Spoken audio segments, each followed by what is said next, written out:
Hello students, നമ്മൾ കഴിഞ്ഞ ക്ലാസ്സുകളിലായിട്ട് admittance ആണ് പറഞ്ഞത്. അതിനകത്ത് കപ്പാസിറ്റി സർക്യൂട്ടിലുള്ള അഡ്മിറ്റൻസ് പറഞ്ഞാണ് നമ്മൾ നിർത്തിയത്. ഓക്കെ, ഇനി നമുക്ക് ഇവിടെ ഈ ഒരു കോളം നിങ്ങൾ വരച്ചെടുക്കണം. ഞാൻ കഴിഞ്ഞ പ്രാവശ്യം പറയാൻ മറന്നുപോയി. സിമ്പിളായിട്ട് നമുക്ക് ഓരോ കമ്പോണൻസിൻ്റെയും എന്ന് പറഞ്ഞാൽ റെസിസ്റ്റർ, ഇൻഡക്ടർ, കപ്പാസിറ്റർ എന്നിവയുടെ അഡ്മിറ്റൻസും അതുപോലെ ഇമ്പിഡൻസും ഇവിടെ തന്നിട്ടുണ്ട്. അഡ്മിറ്റൻസ് എന്ന് പറഞ്ഞാൽ y ആണ്, ഇമ്പിഡൻസ് എന്ന് പറഞ്ഞാൽ 1/y ആണ്, z എന്ന് പറയും.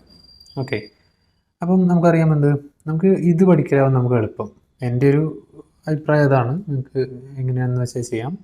അപ്പം റെസിസ്റ്ററിൻ്റെ റെസിസ്റ്റൻസ് എന്ന് പറഞ്ഞാൽ R ആണല്ലോ. അതുപോലെ ഇൻഡക്ടറിൻ്റെ ഇമ്പിഡൻസ് അല്ലെങ്കിൽ റെസിസ്റ്റൻസ് ഇക്വലൻ്റ് എന്ന് പറഞ്ഞാൽ I × L ω എന്നാണ്. എന്തുകൊണ്ടാണ് ഈ I എന്ന് പറയുന്നത്? സാധാരണ നമ്മൾ L ω എന്ന് പഠിച്ചിട്ടുള്ളത് അല്ലേ? കപ്പാസിറ്റീവ് റിയാക്ടൻസ് XL = L ω എന്ന് പഠിച്ചിട്ടില്ലേ? പക്ഷേ ഈ I വന്നത് എന്തുകൊണ്ടാണ്? നമ്മൾ ഡയഗ്രാം ആലോചിക്കുക, വെക്റ്റർ ഡയഗ്രാം അല്ലേ? ഇതെന്താണ്? I ആണ്. I എന്ന് പറഞ്ഞാൽ ആൻറ്റി ക്ലോക്ക് വൈസ് റൊട്ടേഷൻ എന്ന് പറഞ്ഞാൽ കറണ്ടും വോൾട്ടേജും നമ്മൾ 90 ഡിഗ്രി ഫേസ് ഡിഫറൻസ് ഉണ്ട് എന്നുള്ളത്, വോൾട്ടേജ് ലീഡ് ചെയ്യാന്നുള്ളത് കാണിക്കാനാണ് ഈ I, അല്ലെങ്കിൽ കോംപ്ലക്സ് റൊട്ടേഷനാണത്. അതുപോലെ കപ്പാസിറ്ററിൻ്റെ കേസിൽ എന്തായിരുന്നു? 1/I⍵c ആയിരുന്നു അല്ലേ? ω c ആയിരുന്നു കപ്പാസിറ്റീവ് റിയാക്ടൻസ് ആണ് 1/ωc. പക്ഷേ അത് ഇവിടെ I ഉണ്ട് അല്ലേ? 1/I ഉണ്ട്. അതിന് മേലേക്ക് എടുത്താൽ എന്താവും? -I/ω c എന്ന് എഴുതാം അല്ലേ? ഇതെന്ത് തന്നെയാണ്? -I/ω c എന്ന് തന്നെയാണ്. എന്ന് പറഞ്ഞാൽ എന്താണ്? ω c എന്ന് പറഞ്ഞാൽ കപ്പാസിറ്റീവ് റിയാക്ടൻസ്, -I-ൻ്റെ അർത്ഥം എന്താണ്? അവിടെ ക്ലോക്ക് വൈസ് റൊട്ടേഷൻ ആണ്. കറണ്ട് നമ്മൾ എക്സ് ആക്സിൽ എടുത്താൽ വോൾട്ടേജ് എവിടെയാണ്? നമ്മുടെ 90 ഡിഗ്രി മുന്നിലാണ് അല്ലേ വോൾട്ടേജ് എന്ന് പറയുന്നത്. അതായത് ഇതിൻ്റെ വെക്റ്റർ ഡയഗ്രാം ആലോചിച്ചാൽ മതി. ഇതിൻ്റെ കേസിൽ എങ്ങനെയായിരുന്നു? ഇങ്ങനെയായിരുന്നു അല്ലേ? ഇവിടെ ആറിൻ്റെത്, അതുപോലെ ഇവിടെ സിൻ്റെത് അല്ലേ? VC എന്ന് പറയുന്നത് ഇവിടെ ആയിരുന്നു, കറണ്ട് ഇതിനെ ക്രോസ് ആയിരുന്നു അല്ലേ? അതുപോലെ ഇതിൻ്റെ കേസിലായിരുന്നു വെക്റ്റർ ഡയഗ്രാം എങ്ങനെയായിരുന്നു? ഇങ്ങനെയായിരുന്നു അല്ലേ? ഇവിടെ VL, ഇവിടെ കറണ്ട്. ഇതിനെ കാണിക്കാനാണ് ഇവിടെ I കൊണ്ട് ഓപ്പറേറ്റ് ചെയ്താൽ 90 degree anticlockwise, -I കൊണ്ട് ഓപ്പറേറ്റ് ചെയ്താൽ 90 ഡിഗ്രി ക്ലോക്ക് വൈസ്. അപ്പോൾ ജസ്റ്റ് അതൊരു എന്താണ്, ആ ഒരു കോളം എന്ന് പറയുന്നത് അതിൻ്റെ ഒരു സിമ്പിളായിട്ടുള്ള ചിത്രീകരണമാണ്. ഇനി ഇതിൻ്റെ നേരെ റെസിപ്രോക്കലാണ് ഇവിടെ അഡ്മിറ്റൻസ് ചെയ്തിട്ടുള്ളത്. R 1/R, IL ω എന്ന് പറയുന്നത് 1/IL ω, അതുപോലെ 1/Iωc പറയുന്നത് Iωc അല്ലേ? അതുപോലെ അഡ്മിറ്റൻസ് എന്ന് പറഞ്ഞാൽ എന്താണ്? YV ആണ്, I = YV ആണ്. ഇമ്പിഡൻസ് എന്ന് പറഞ്ഞാൽ V = ZI അല്ലെങ്കിൽ ഓംസ് ലോ, V = IR, അത് ഓർത്താൽ മതി. ഓക്കെ, അപ്പോൾ അത് നമ്മൾ പഠിച്ച കാര്യങ്ങളാണ്. ഇനി നമുക്ക് പറയാനുള്ളത് ഇക്വലൻസ് of combinations of AC circuit elements with direct circuits. പേര് കേട്ടിട്ട് ഞെട്ടൊന്നും വേണ്ട, ടൈറ്റിൽ കേട്ടിട്ട് നമ്മൾ പെട്ടെന്ന് ജഡ്ജ് ചെയ്യേണ്ട, ബുദ്ധിമുട്ടാണെന്നുള്ളത് ഇത്രേ പറയുന്നുള്ളൂ. നമ്മൾ DC സർക്യൂട്ട്സ് നമ്മൾ റെസിസ്റ്റൻസിൻ്റെ കോമ്പിനേഷൻ പഠിച്ചിട്ടില്ലേ? പാരലൽ സീരീസ് കോമ്പിനേഷൻസ് പഠിച്ചിട്ടില്ലേ? സീരീസ് ആണെങ്കിൽ R1 + R2 + R3, പാരലൽ ആണെങ്കിൽ 1/R1 + 1/R2 + 1/R3 അല്ലേ? ആ ഒരു സംഭവമാണ് ഇവിടെ പറയുന്നത്. AC-യിൽ അതുപോലെ എങ്ങനെ വരും എന്നുള്ളതാണ്. ഇക്വലൻസ് of combinations of AC circuit. AC സർക്യൂട്ടിനകത്ത് ആരൊക്കെ ഉണ്ട്? R ഉണ്ട്, C ഉണ്ട്, L ഉണ്ട്. ഇവരെങ്ങനെയൊക്കെ കമ്പൈൻ ചെയ്താൽ എങ്ങനെയൊക്കെയാണ് അവരുടെ റിസൾട്ടൻ്റ് അനാലിസിസ് നടത്തേണ്ടത് എന്നാണ് പറയുന്നത്. സിമ്പിളായിട്ട് പറഞ്ഞാൽ കോമ്പിനേഷൻസ് ഓഫ് കമ്പോണൻസ് അല്ലേ? അപ്പം അത് DC ആയിട്ട് നമ്മളൊന്ന് താരതമ്യം ചെയ്ത് പഠിക്കുക എന്നുള്ളതാണ്, അല്ലെങ്കിൽ അതിൻ്റെ ഇക്വലൻസ് ആണ്. ഓക്കെ, ഒന്ന്, four an AC network consisting parallel combination of elements. ഒരു AC നെറ്റ്വർക്കിനകത്ത് കമ്പോണൻസ് പാരലലാണെന്ന് എഴുതാം. എലമെൻറ്റ്സ് എന്ന് പറയുന്നത് ഇവിടെ L ആവാം, C ആവാം, R ആവാം. ഓക്കെ, റെസിസ്റ്റർ ആവാം, ഇൻഡക്ടർ ആവാം, കപ്പാസിറ്റർ ആവാം. അപ്പം ഒരു AC നെറ്റ്വർക്ക് ഉണ്ട്, അതിനകത്ത് പാരലൽ കോമ്പിനേഷൻ ഓഫ് എലമെൻറ്റ്സ് ആണെങ്കിൽ അത്തരം ഒരു സർക്യൂട്ട് അനലൈസ് ചെയ്യാൻ എപ്പോഴും എളുപ്പം എന്താണ്? ടു ഓപ്റ്റ് അഡ്മിറ്റൻസ് അല്ലേ? അതാണ് ഇവിടെ പറഞ്ഞത്. For an AC network consisting of parallel combination of elements it is convenient to opt admittance to analyse the current flow. അപ്പോൾ ഇവിടെ നോക്കാം, ഈ എലമെൻറ്റ്സ് നമ്മൾ സാധാരണ റെസിസ്റ്റേഴ്സിനെ R1, R2, R3 എന്നല്ലേ പറഞ്ഞു കാണിക്കാറുള്ളത്. അതുപോലെ പാരലൽ ആണിച്ചാൽ അഡ്മിറ്റൻസ് വെച്ചിട്ടാണ് നമുക്ക് അതിനെ അനലൈസ് ചെയ്യാൻ എളുപ്പം. അതുകൊണ്ട് ഇവിടെ രണ്ട് കമ്പോണൻസ് ഉണ്ട്. ഇത് എന്താണെന്ന് പറഞ്ഞിട്ടില്ല. L ആവാം, R ആവാം, C ആവാം. അതിൻ്റെ രണ്ട് കോമ്പിനേഷൻസ്, അതിൻ്റെ ആ റെസ്പെക്റ്റീവ് കമ്പോണൻസിൻ്റെ ഇമ്പിഡൻസ് ആണ് ഇവിടെ കാണിച്ചിട്ടുള്ളത്. ഇത് Y1, ഇത് Y2. സപ്പോസ് ഇവിടെ ഇൻഡക്ടറാണെന്ന് എഴുതുക, ആ ഇൻഡക്ടറിൻ്റെ അഡ്മിറ്റൻസ് ആണ് Y1. അതുപോലെ ഇവിടെ റെസിസ്റ്ററാണെന്ന് എഴുതുക, അതിൻ്റെ അഡ്മിറ്റൻസ് ആണ് Y2. ഓക്കെ, അപ്പം LO, CO, RO എന്തും ആവാം. ഓക്കെ, അതിൻ്റെ ആ കമ്പോണൻസിൻ്റെ ഇമ്പിഡൻസ് മാത്രമാണ് ഇവിടെ, അഡ്മിറ്റൻസ് മാത്രമാണ് ഇവിടെ കാണിച്ചിട്ടുള്ളത്. അത് Y1 ആണ്, ഇത് Y2 ആണ്. ഓക്കെ, ഇനി ഈ ഒരു കേസിൽ ഇവിടെ I1 കറണ്ട് കാണിച്ചിട്ടുണ്ട്, അതുപോലെ ഇവിടെ ടോട്ടൽ കറണ്ട് എന്ന് പറയുന്നത് I ആണ്. ഓക്കെ, ഇനി ഇതാണ് അപ്പം പാരലൽ കോമ്പിനേഷൻ എന്ന് പറയുന്നത്. ഇനി അതിൻ്റെ പ്രത്യേകതകൾ നോക്കാം. എന്തൊക്കെയാണ്? In parallel combination of circuit elements, ഇവിടെ എന്താണ്? Admittance. The voltages across each admittance are same. ഓരോ കമ്പോണൻസിന് അക്രോസ് ആയിട്ടുള്ള വോൾട്ടേജ് എന്തായിരിക്കും? സെയിം ആയിരിക്കും. നിങ്ങൾ ആ ഡയഗ്രാം വരച്ചെടുത്തില്ലേ, അതിലേക്ക് നോക്കുക. അപ്പോൾ തൊട്ട് മുമ്പ് പറഞ്ഞ ഡയഗ്രാം ഒന്ന് വരച്ചെടുക്കുക, അതിലേക്ക് നോക്കുക. ഓക്കെ, ഇനി പാരലൽ കോമ്പിനേഷൻ ആകുമ്പം സർക്യൂട്ട് എലമെൻറ്റ്സിന് അക്രോസ് ആയിട്ടുള്ള വോൾട്ടേജ് എന്തായിരിക്കും? സെയിം ആയിരിക്കും അല്ലേ? The voltage across each admittance are same അല്ലേ? ഇനി അതുപോലെ എന്ത് ചെയ്യും? അവിടെ കറണ്ട് ആഡ് ആവുക ചെയ്യുക. ഓക്കെ, അതായത് I = I1 + I2. Okay, diagram പ്രകാരം നമ്മളത് തന്നിട്ടുണ്ട് അല്ലേ? നോക്കുക, ഇവിടെ പാരലൽ കോമ്പിനേഷൻ ഓഫ് അഡ്മിറ്റൻസ് ആണ്, കമ്പോണൻസ് ആണ്. ഓക്കെ, അപ്പോൾ ഇവിടെ എന്തായിരിക്കും? അതിന് അക്രോസ് ആയിട്ടുള്ള വോൾട്ടേജ് സെയിം ആയിരിക്കും. V ആണ് അതിന് അക്രോസ് ആയിട്ടുള്ള വോൾട്ടേജ്, പക്ഷേ കറണ്ട് എന്താവും? ആഡ് ആവും അല്ലേ? I = I1 + I2 എന്നുള്ളൊരു ഫോർമാറ്റാണ് വരിക. ഓക്കെ, ആ രീതിയിൽ പറഞ്ഞു കഴിഞ്ഞാൽ നമുക്കതൊന്ന് ഫോർമുലേറ്റ് ചെയ്യാം. I = I1 + I2 ആണല്ലോ. ഇനി അഡ്മിറ്റൻസ് I എന്ന് പറഞ്ഞാൽ എന്താണ്? Y × V അല്ലേ? അപ്പോൾ I1 എന്ന് പറഞ്ഞാൽ Y1 × V അല്ലേ? Y1 എന്ന് പറഞ്ഞാൽ ഒന്നാമത്തെ കമ്പോണൻറ്റിൻ്റെ അഡ്മിറ്റൻസ് ഇൻറ്റു V, അതിലൂടെയുള്ള വോൾട്ടേജ് V ആണ്. അതുപോലെ രണ്ടാമത്തെ കമ്പോണൻറ്റിൻ്റെ അഡ്മിറ്റൻസ് എന്താണ്? Y2 ആണ്.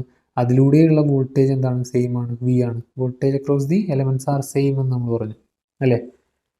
അങ്ങനെയാണെങ്കിൽ I = I1 + I2 എന്നുള്ളത് Y1 × V + Y2 × V ആവും, അല്ലെങ്കിൽ Y1 + Y2 × V എന്നുള്ളതാവും അല്ലേ? ആ രീതിയിൽ നമുക്ക് എക്സ്പ്രസ് ചെയ്യാൻ പറ്റും. അത് രണ്ടും കമ്പയർ ചെയ്ത് കഴിഞ്ഞാൽ നമുക്ക് എന്ത് ചെയ്യാൻ പറ്റും? Y = Y1 + Y2 എന്ന് എഴുതാൻ പറ്റും അല്ലേ? ഈ ഇക്വേഷനിൽ. That means the equivalent single admittance is equal to the sum of admittances in parallel combination of circuit elements. Okay, നമ്മൾ സാധാരണ പഠിച്ചിട്ടുള്ള റെസിസ്റ്റർ കോമ്പിനേഷൻസിൽ സീരീസ് ആണെങ്കിൽ റെസിസ്റ്ററിൻ്റെ സം ആണെന്നല്ലേ പറഞ്ഞത്. ഇവിടെ പാരലൽ കോമ്പിനേഷൻ ആണ് AC എന്ന് എഴുതുക. അപ്പോൾ അതിൻ്റെ അഡ്മിറ്റൻസ് എന്ന് പറയുന്നത് എങ്ങനെയാണ്? Equivalent single admittance is equal to the sum of admittances in parallel combination of circuit elements ആണ്. ഓക്കെ, അപ്പോൾ ജസ്റ്റ് അതിൻ്റെ ഒരു ഇക്വലൻസ് അവിടെ എന്തായിരുന്നു? DC-യിൽ എന്തായിരുന്നു? റെസിസ്റ്റൻസ് സീരീസിലായാൽ എഫക്റ്റീവ് റെസിസ്റ്റൻസ് എന്ന് പറയുന്നത് സം ഓഫ് ഇൻഡിവിജ്വൽ റെസിസ്റ്റൻസസ് ആയിരുന്നു. ഇവിടെ എങ്ങനെയാണ്?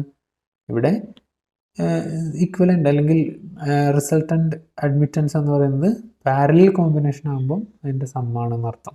ഓക്കെ, ഇനി അടുത്തത് four an AC network consisting series combination of elements. Okay, ഇനി ഇതുപോലെ Z1 അത് കഴിഞ്ഞിട്ട് Z2 നേരത്തെ പാരലൽ ആയിരുന്നു, ഇവിടെ എന്താണ്? സീരീസ് ആണ്. അത്തരം സീരീസ് കോമ്പിനേഷൻ ആണെന്ന് കരുതുക. LO സീരീസിലാണ് കൊടുത്തിട്ടുള്ളതെങ്കിൽ അവിടെ നമുക്ക് അതിനെ അനലൈസ് ചെയ്യാൻ ഏറ്റവും കൺവീനിയൻ്റ് ഏതാണ്? ഇമ്പിഡൻസ് ചൂസ് ചെയ്യലാണ്. ഓക്കെ, നേരത്തെ നമ്മൾ പാരലലായപ്പോൾ അഡ്മിറ്റൻസ് യൂസ് ചെയ്യില്ലേ, അതുപോലെ ഇവിടെ ആ കമ്പോണൻസിൻ്റെ ഇമ്പിഡൻസ് വെച്ച് കളിക്കലാണ് നമുക്ക് ഏറ്റവും കൺവീനിയൻ്റ് എന്ന് പറയുന്നത്. Okay, for an AC network consisting series combination of elements it is convenient to opt impedance to analyse the voltage distribution. Okay, അത്തരത്തിൽ എന്ത് ചെയ്തിട്ടുണ്ട്? ഇവിടെ രണ്ട് ഇമ്പിഡൻസ് Z1 Z2 കൊടുത്തിട്ടുണ്ട്. ഓക്കെ, ഇനി അതിന് ക്രോസ് ആയിട്ടുള്ള കറണ്ട് സെയിം ആയിരിക്കും, പക്ഷേ വോൾട്ടേജ് രണ്ടും എന്താവും? മാറി വരും. ഓക്കെ, ഇനി അങ്ങനെ വന്നു കഴിഞ്ഞാൽ അതവിടെ കൊടുത്തിട്ടുണ്ട്. In series combination of circuit elements the current flowing through all impedances are same. അതിലൂടെ വരുന്ന കറണ്ട് എന്തായിരിക്കും? സെയിം ആയിരിക്കും. And voltages add each other എന്ന് പറഞ്ഞാൽ നേരത്തെ നമ്മൾ വോൾട്ടേജ് സെയിം കറണ്ട് ആഡ് ചെയ്തു, അതുപോലെ ഇവിടെ എന്താണ്? കറണ്ട് സെയിം വോൾട്ടേജ് ആഡ് ചെയ്യുക. V = V1 + V2 ആയിരിക്കും. ഓക്കെ, V1 എന്ന് പറഞ്ഞാൽ എന്താണ്? V = I × Z1 അല്ലേ? I സെയിം ആണ്. അതുപോലെ V2 എന്ന് പറഞ്ഞാൽ എന്താണ്? I × Z2. അപ്പോൾ Z1 + Z2 × I എന്ന് എഴുതാം, I കോമൺ ആണല്ലോ. അപ്പോൾ ഈ ഇക്വേഷൻ കമ്പയർ ചെയ്താൽ നമുക്ക് എന്ത് കിട്ടും? Z = Z1 + Z2. That means the equivalent single impedance is equal to the sum of impedances in series combination of circuit elements. Okay, അപ്പോൾ നിങ്ങൾ ഏതെങ്കിലും ഒന്ന് പഠിച്ചാൽ മതി. ഓക്കെ, അപ്പോൾ ഞാൻ നേരത്തെ പാരലൽ പറഞ്ഞപ്പോൾ അഡ്മിറ്റൻസ് വെച്ച് കാൽക്കുലേറ്റ് ചെയ്യുക, എന്നിട്ട് അഡ്മിറ്റൻസുകൾ തമ്മിൽ ആഡ് ചെയ്യാമെന്ന് പറഞ്ഞു. ഇവിടെ നമ്മൾ സീരീസ് പറഞ്ഞപ്പം എന്ത് ചെയ്യുക? ഇമ്പിഡൻസ് വെച്ചിട്ട് നമ്മൾ അനലൈസ് ചെയ്യുക, എന്നിട്ട് ഇമ്പിഡൻസുകൾ തമ്മിൽ ആഡ് ചെയ്യുക എന്നുള്ളതാണ് പറയുന്നത്. ഇത് കാണുന്നല്ലേ? ഓക്കെ, Z = Z1 + Z2 കിട്ടും. ഓക്കെ, ഈ രീതിയിൽ നമുക്ക് അത് അനലൈസ് ചെയ്യാം. ഓക്കെ, അപ്പം ഈ മേൽപ്പറഞ്ഞ രണ്ട് ഇക്വേഷൻസ് ഏതൊക്കെ? Y = Y1 + Y2, അതുപോലെ Z = Z1 + Z2 അല്ലേ? ഈ രണ്ട് ഇക്വേഷൻസ് എന്ത് ചെയ്യുന്നു?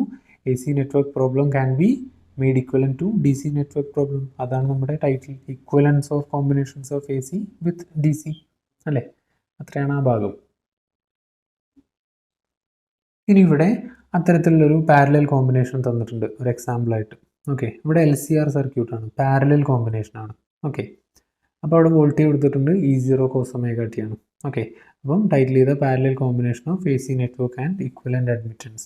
അപ്പോൾ പാരലൽ ആയി കഴിഞ്ഞാൽ നമുക്കറിയാം എന്താണ് പാരലൽ ആയി കഴിഞ്ഞാൽ അതിൻ്റെ കമ്പോണൻസിൻ്റെ അഡ്മിറ്റൻസ് എടുത്ത് എന്ത് ചെയ്യുക, അഡ്മിറ്റൻസുകൾ തമ്മിൽ ആഡ് ചെയ്തുകൊണ്ട് ആ സർക്യൂട്ടിനെ അനലൈസ് ചെയ്യാമെന്ന് പറഞ്ഞു.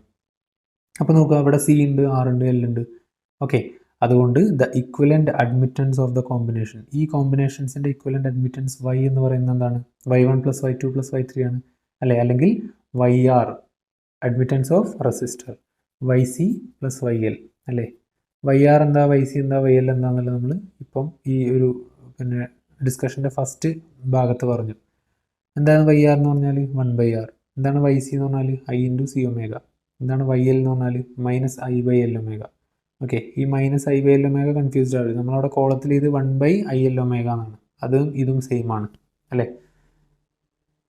ഇനി അത് ചെയ്തു, അതുകൊണ്ട് നമുക്ക് എന്ത് കിട്ടും, Y = ഇതിലേക്ക് സബ്സ്റ്റിറ്റ്യൂട്ട് ചെയ്ത് കഴിഞ്ഞാൽ 1/R + 1 I ωc -I/L omega.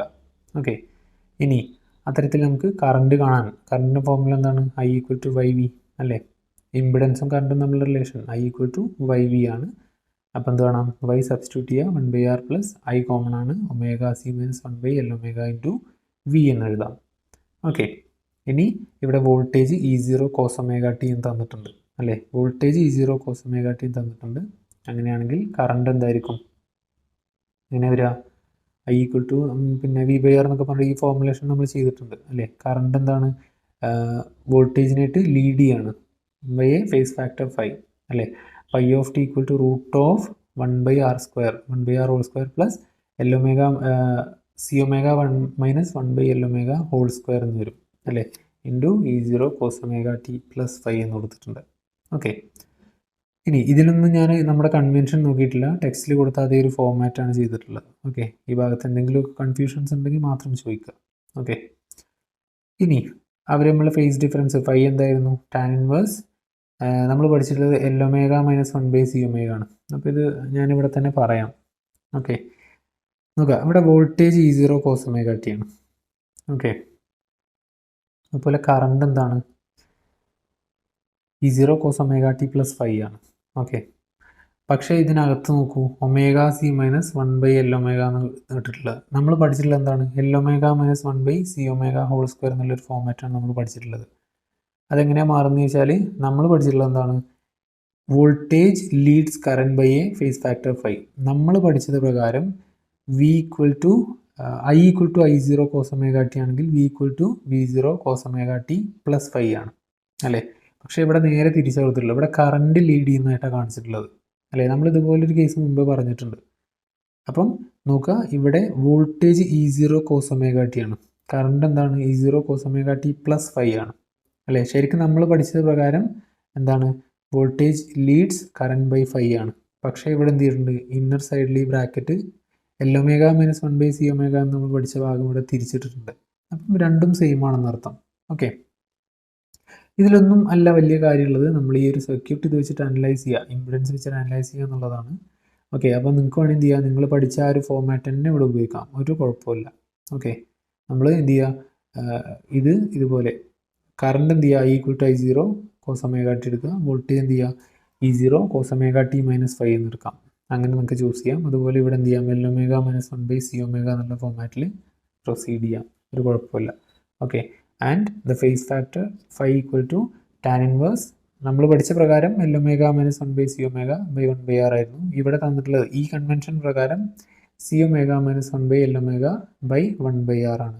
Okay, അപ്പം ഈ ആറിന് മുകളിലേക്ക് എടുത്താൽ RC ഒമേഗ - R/L ഒമേഗ എന്ന് വരും. ഓക്കെ, ഇനി റെസനൻസ് ആകുമ്പോൾ എന്താ സംഭവിക്കുക, റെസനൻസ് എന്ന് പറഞ്ഞാൽ എന്താണ്, ഇൻഡക്റ്റീവ് റിയാക്ടൻസും XC = XL അല്ലേ. എന്ന് പറഞ്ഞാൽ ωc = L ഒമേഗ ആയി കഴിഞ്ഞാൽ എന്താവും, Y = 1/R ആവും. Okay, at resonance admittance will be minimum അല്ലേ. ഇത് മിനിമം ആണെങ്കിൽ ഇതും ഈക്വൽ ആയ പോരെ അല്ലേ. ഇത് ഈക്വൽ ടു ഇതായി കഴിഞ്ഞാൽ എന്താവും, ഈ ടേം 0 ആവും. അപ്പോൾ Y = 1/R ആവും അല്ലേ. And hence minimum current flows through the parallel LCR AC circuit. Okay, ഇതാണ് എന്ത് ഒരു എക്സാമ്പിൾ ആ പാരലൽ കോമ്പിനേഷൻ ഉള്ളത്. ഓക്കെ, അപ്പോൾ ഇത്രയാണ് നിങ്ങളുടെ AC സർക്യൂട്ട് എന്ന് പറഞ്ഞ ചാപ്റ്റർ. ഓക്കെ, ബാക്കി അടുത്ത ചാപ്റ്റർ നമുക്ക് പിന്നെ പറയാം. Thank you all.